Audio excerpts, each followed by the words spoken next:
La capitale italienne, les hôtels affichent déjà presque tous complets. Le reportage européen à Rome, signé Antoine Bienvaux.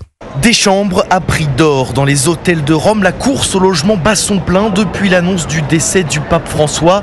Dans cet établissement situé à 1 km du Vatican, cette réceptionniste ne compte plus les coups de téléphone. Là, tout est complet. Des gens nous appellent tout le temps pour tenter de réserver depuis le monde entier. Nous avons des appels d'Américains tous les jours. Et même loin du Vatican, à plus d'1 heure de marche de la place Saint-Pierre, le résultat est le même dans cet autre hôtel. Nous sommes complets pour les 2 prochaines semaines. C'est la première fois que je vis la mort d'un pape ici. C'est impressionnant. Car dans les rues romaines, fidèles et pèlerins sont de plus en plus nombreux à affluer pour rendre hommage au Saint-Père.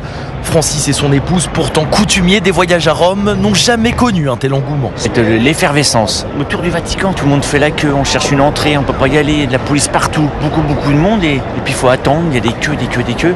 Autour des remparts, c'est des queues de plusieurs heures. Une foule qui devrait encore croître dans les prochains jours à l'approche des funérailles du pape François samedi.